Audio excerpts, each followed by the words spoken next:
Halo semua, kembali lagi dengan Ardi FM. Kali ini saya ingin sedikit mereview atau sedikit membahas tentang ROM yang sedang saya gunakan pada Samsung Galaxy S7 Flat ini. Seperti apa videonya? Langsung aja disimak.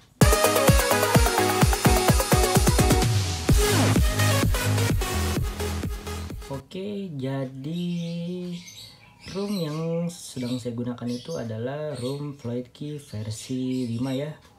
ROM ini sudah saya gunakan kurang lebih hampir setengah tahun. Dan ya baru kali ini saya bisa bahas karena setelah penggunaannya cukup lama, saya ingin menggunakan ROM versi terbarunya lagi, yaitu Floydkey versi 6 ya. Jadi sekalian saya sedikit bahas dulu tentang ROM ini selama saya gunakan. Ya, seperti yang kalian tahu, ROM Floydkey versi 5 ini telah menggunakan Android versi 10 ya. Seperti yang kita tahu, dia telah menggunakan One UI versi 2.5 dan menggunakan Android 10. Di sini kernel yang saya pakai itu saya menggunakan Moro kernel versi 8.6 karena kernel bawaannya itu kalau tidak salah itu dulu Kronos kernel, dan ketika saya pakai itu cukup panas dan agak boros baterai ya.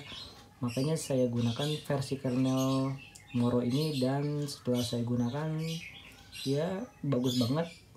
Baterai jadi lebih awet dan tidak mudah demam ya. Di sini terlihat juga untuk One UI versi 2.5-nya itu menurut saya cukup bagus karena dia sudah memiliki dark mode ya, untuk memaksimalkan layar handphone ini yang sudah menggunakan AMOLED. Jadi menurut saya ini cukup bagus. ROM ini bisa kalian gunakan pada Samsung Galaxy S7 Flat, 8G, Note 7 dan Fun Edition ya. Untuk filenya sendiri itu cukup satu file, itu kalian bisa gunakan pada beberapa tipe smartphone tersebut. Untuk performanya sendiri di Antutu itu skornya itu sekitar 237.000 sekian. Untuk performanya sendiri menurut saya itu cukup bagus ya. Ya bisa dibilang sekelas dengan Snapdragon seri 635, 660 lah, segini ya. Untuk gaming saya tidak bisa melihat kasih nyatanya karena saya tidak ada gamer, tapi dulu sempat saya pernah coba itu lumayan ya, walaupun memang agak boros baterai.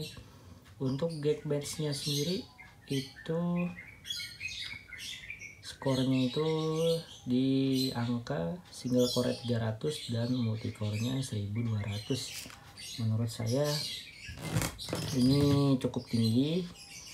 Yang cukup bagus itu telah menggunakan Android 10 ya. Di situ tidak ada keluhan sama sekali. Untuk bug, saya rasa ROM ini sudah minor bug ya. Saya nggak tahu kalau di forum katanya banyak bug, tapi selama pemakaian saya itu normal-normal aja. Saya nggak paham bugnya itu kata orang itu di sebelah mana. Yang saya baca katanya di always on display, tetapi always on display-nya berjalan normal, bisa saya custom dengan mudah. Kemudian untuk konektivitas juga lancar-lancar aja ya, wifi lancar, bluetooth lancar, NFC lancar, seluler juga lancar, tidak ada yang bisa dikomplain. Kemudian untuk performanya sendiri ya lumayan, cukup smooth dan sangat recommended untuk digunakan harian ya. Untuk kameranya sendiri juga menurut saya cukup lengkap karena base-nya menggunakan One UI 2, jadi fiturnya itu cukup banyak seperti aspek rasio. Kemudian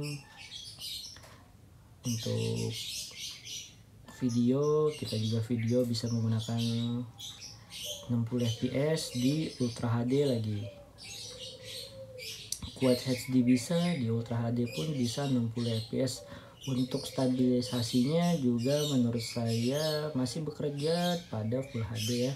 Cuman kalau sudah ke atas ini stabilisasinya sudah tidak bekerja. Di sini juga menurut saya cukup banyak, sangat banyak untuk fiturnya ya. Mode Pro juga ada, mode makanan, slow mo, dan di sini terdapat timelapse, panorama ya, dan macam-macam.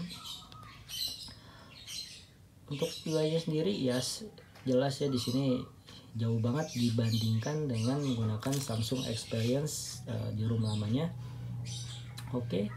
Kemudian untuk suara pun menurut saya bagus, dan yang saya suka dari room ini kita bisa custom agar volume telepon di sini bisa jadi stereo speaker.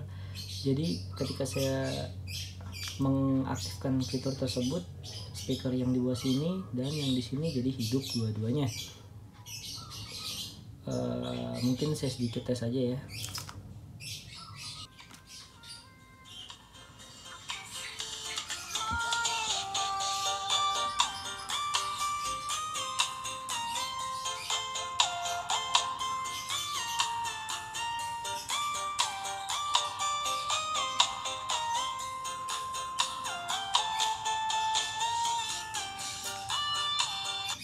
Oke. Untuk kualitas suara seperti itu. Lalu untuk fitur-fitur pun dari Samsung juga lengkap menurut saya. Apalagi ya, pokoknya ya cukup recommended untuk kalian gunakan sehari-hari, karena aplikasi pun yang saya gunakan sebanyak ini pun bekerja dengan normal ya. Oke, mungkin seperti itu dulu saja video sedikit review atau saya sharing bagaimana pengalaman saya menggunakan ROM Floodkey versi 5 tersebut ya. Dan untuk menurut saya ROM tersebut cukup recommended, tapi karena sudah muncul versi 6 nya mungkin akan saya sharing juga nanti untuk versi 6 nya apakah sangat berbeda jauh dengan yang versi 5 atau tidak. Oke, sekian dulu videonya. Terima kasih telah menonton. Jangan lupa like, comment, dan subscribe. Kita ketemu di video yang lainnya. Bye bye.